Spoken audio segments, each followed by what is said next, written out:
Hello दोस्तों, कैसे आप सभी। आज की इस वीडियो में आपका स्वागत है। और आज हम पढ़ेंगे जो 2025 के सेकंड शिफ्ट का पेपर हुआ था उसके बारे में। तो पहला सवाल है कि निम्न में से कौन सा एक धात्विक खनिज है। तो मैग्नीज एक धात्विक खनिज में आता है। धात्विक खनिज वे होते हैं जिसमें धातु प्राप्त होती है। ठीक है, दिए गए विकल्पों में मैग्नीज एक धातु है, इसका उपयोग इस्पात उद्योग के रूप में किया जाता है। ठीक है, दूसरी चीज़, 2011 की जनगणना के अनुसार राजस्थान में किस जिले में सर्वाधिक जनसंख्या घनत्व न्यूनतम रहा है। तो जैसलमेर का न्यूनतम रहा है। ठीक है, 17 प्रति व्यक्ति वर्ग किलोमीटर रहा था। ठीक है, और सर्वाधिक में बात करें तो जयपुर का सर्वाधिक रहा है। ठीक है, जयपुर 595। और 53वां सवाल है कि लूणी नदी का उद्गम कहाँ से होता है। तो लूणी नदी का उद्गम होता है अजमेर की नाग पहाड़ियों से होता है। 54वां सवाल है कि 1857 की क्रांति हुई थी जिसमें बिथोड़ा का युद्ध हुआ था। 8 सितंबर 1857 को बिथोड़ा का युद्ध हुआ था और सैलावास का युद्ध हुआ था 18 सितंबर 1857 को हुआ था। ठीक है, इसमें युद्ध में कौन कौन थे। देखो, ठाकुर खुशहाल सिंह चंपावत के नेतृत्व वाली क्रांतिकारी सेना और जोधपुर की सेना के बीच में हुआ था। खुशहाल सिंह की सेना जोधपुर की राजकीय सेना को पराजित कर दिया था। उसके बाद 10 दिन बाद हुआ था 18 सितंबर 1857 को सैलावास का युद्ध हुआ था। ठीक है, ये कह रहे मानवाधिकार आयोग का कार्य नहीं है। तो मानवाधिकार आयोग का कारागार का दौरा करना बिल्कुल है। मानवाधिकार के उल्लंघन के बारे में स्वयं पड़ताल करना बिल्कुल सही है। मानवाधिकार आयोग के संरक्षण की समीक्षा करना ये भी है।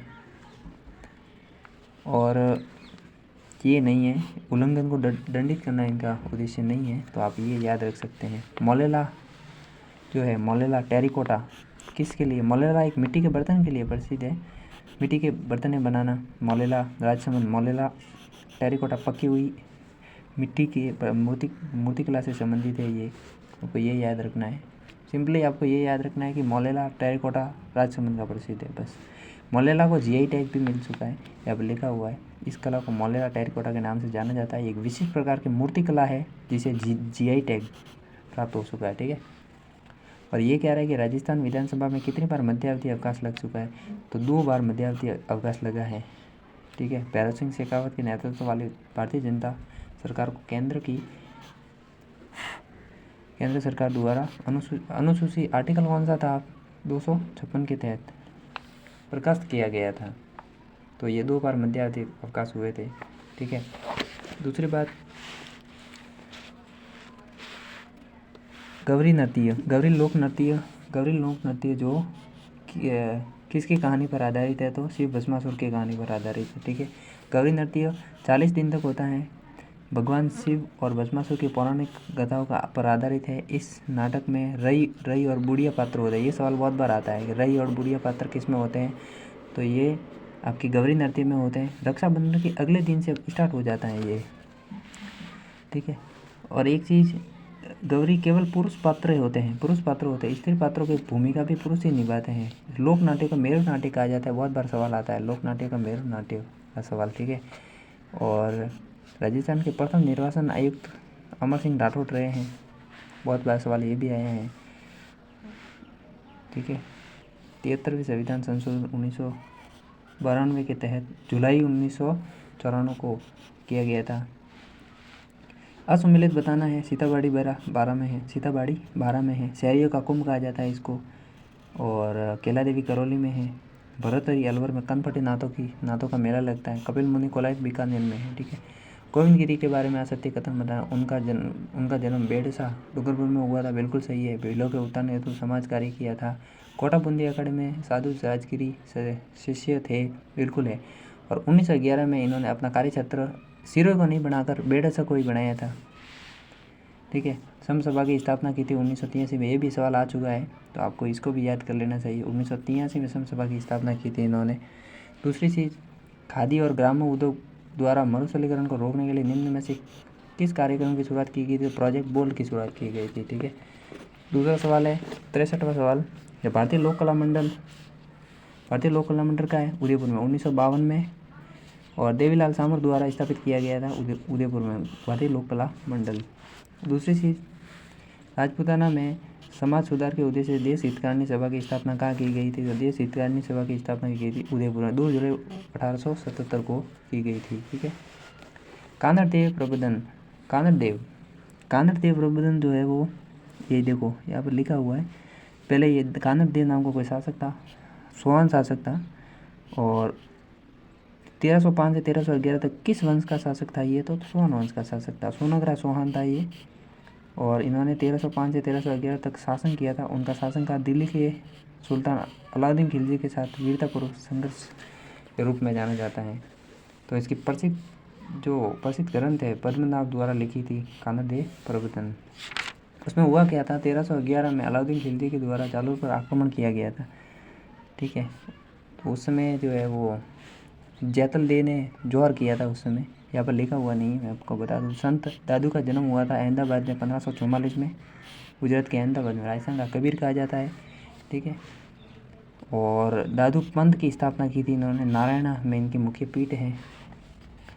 मावट क्या है? मावट का संबंध किससे है? पश्चिमी विक्षोभ से संबंध है। ठीक है, तो ये याद रखना है। आगे सवाल आया है, सिर पर आभूषण नहीं पहना जाता है, निम्नलिखित में से कौन सा आभूषण सिर का नहीं है?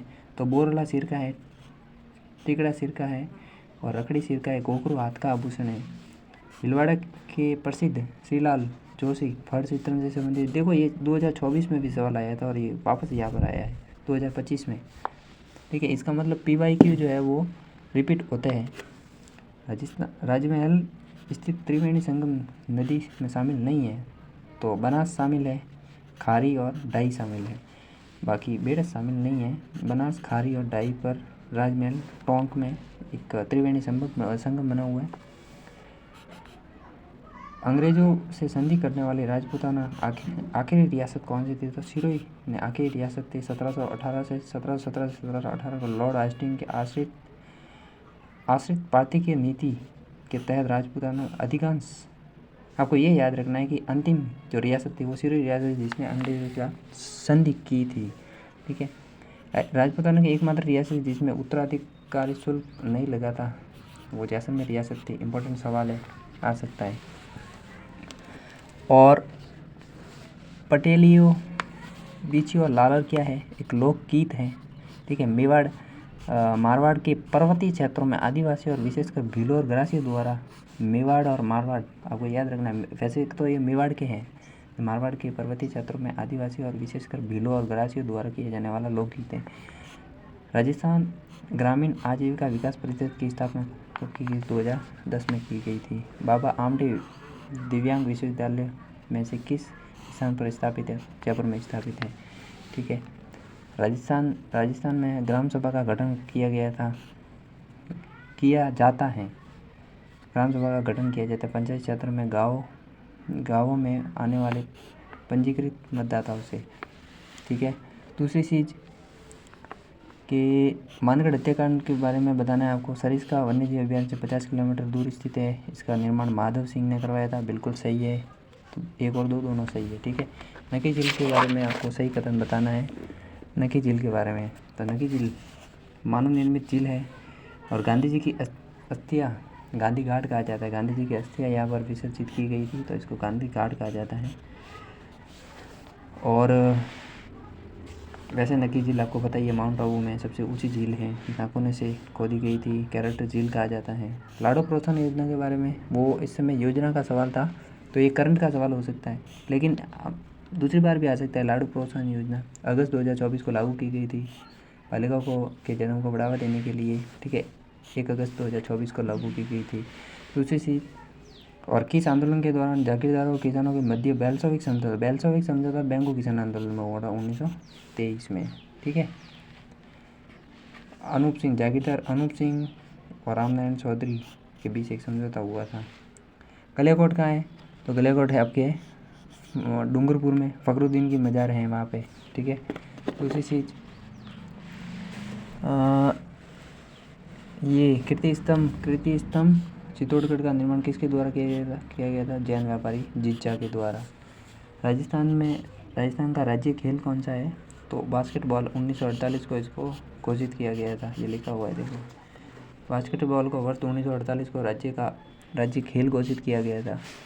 मेव कृषक आंदोलन का नेतृत्व किसने किया था? तो यासीन खान ने 1932 से 1934 से सॉरी मेव कृषक आंदोलन का नेतृत्व किया गया था यासीन खान के द्वारा 1932 से 1934 तक। ठीक है।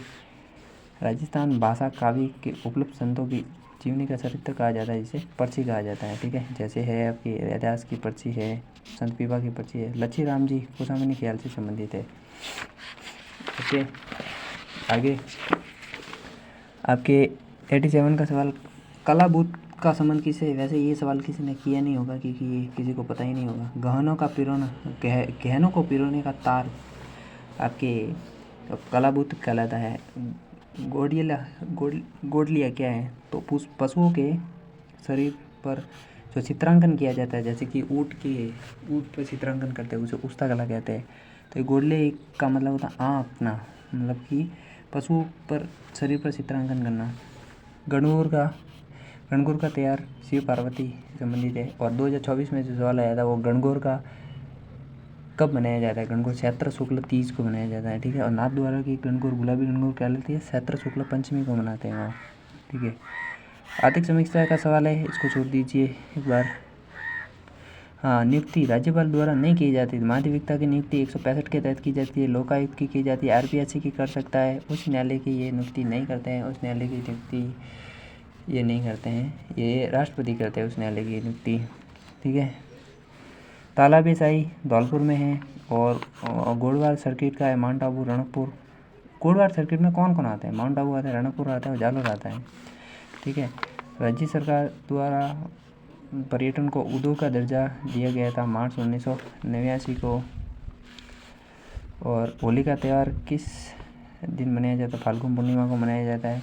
और शाही ट्रेन हेरिटेज ऑफ व्हील्स फरवरी 2006 में आई थी। ठीक है। और चीज़ है कि ये जो गीदड़ नृत्य है वो किसके द्वारा किया जाता है? गीदड़ नृत्य शेखावटी क्षेत्र में किया जाता है। हेरिटेज ऑन डेवलपमेंट ऑगमेंटेंस योजना हृदय कहा जाता है, इसकी फुल फॉर्म है। 2015 में राजस्थान के किस शहर में स्टार्ट हुई थी? तो राजस्थान का हृदय किसको कहते हैं? अजमेर को ही कहते हैं। सुदर्शन नाहरगढ़ को कहा जाता है। मीर ध्वज भी कह सकते हैं ना इसको। और एक चीज़, एक जैसे माधो सिंह ने एक जैसे 9 महल बनाए थे यहाँ पे, ये भी याद रखना था। जयपुर का मुकुट कहा जाता है। मार्च 2023 में रेलवे स्टेशन को अमृत भारत स्टेशन विकसित करने के लिए कितने चिन्हित किए गए? 82 चिन्हित किए गए हैं। आप इन वीडियो को बार बार देखें और इसी में से सवाल आने की पूरी संभावना होती है। ठीक है। धन्यवाद।